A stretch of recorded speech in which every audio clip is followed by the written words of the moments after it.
Hi everybody, it's Megan from the Shaker Library, and I am going to show you a cool painting technique called splatter painting.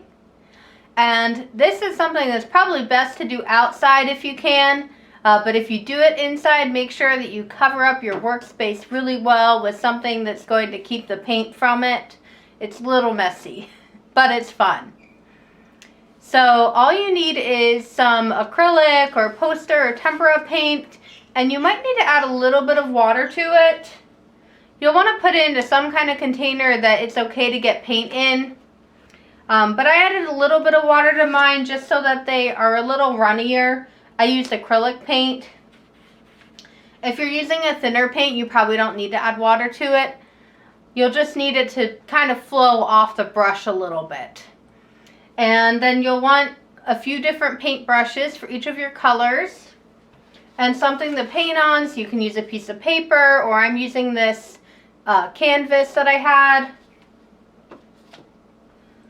And that's really all you need. So let's get started.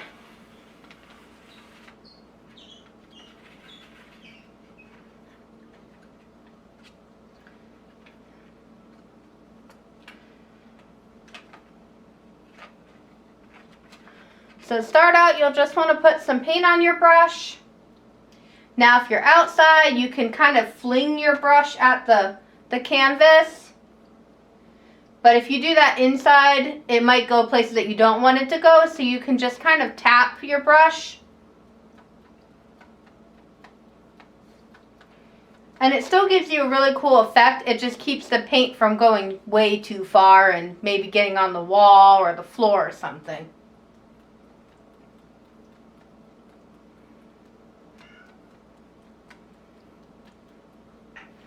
So I'm just holding my brush and tapping it with my finger to let the paint fall off, and it makes a neat splatter.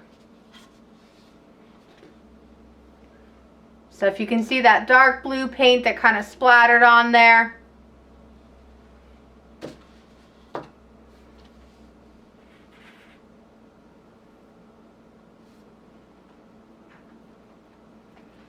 And you'll get some bigger splatters and some smaller splatters.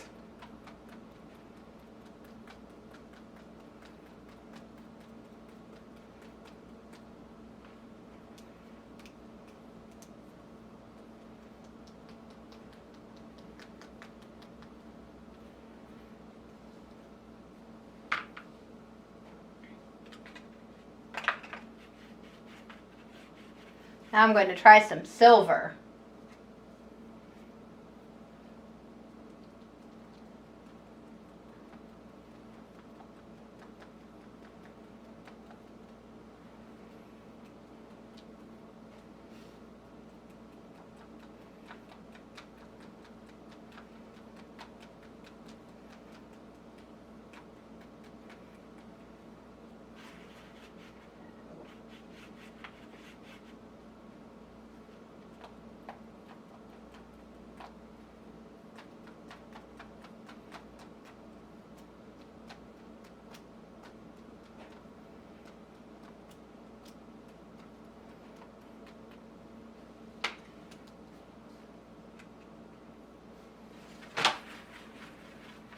And some pink.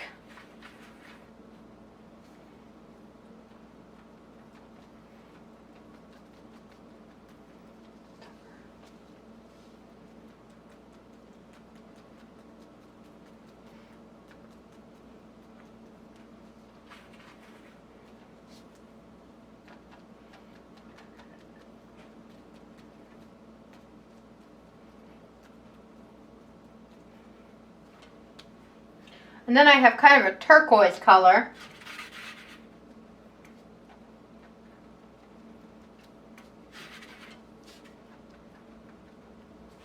I added a lot of water to it, so I'm getting smaller splatters out of this one.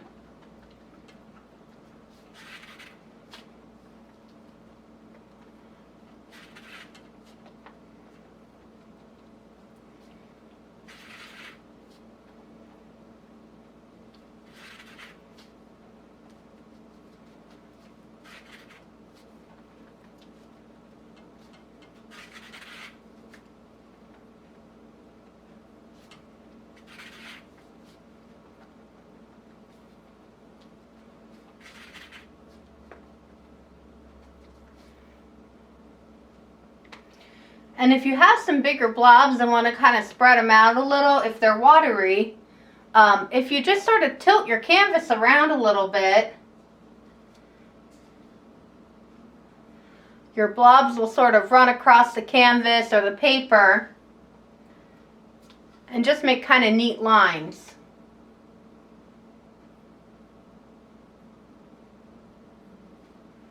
So this is what I have so far. Obviously you can keep going, you can get a lot more paint on there. I just kind of wanted to show you how to start. And you can make it as colorful as you want. But it comes out looking pretty cool. And obviously you'll want to give this a lot of time to dry.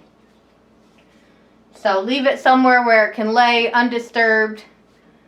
It might take a day or more to dry out because your paper or your canvas is going to be pretty wet, especially since you use a little bit of watered down paint. I hope you enjoy. Have a great day.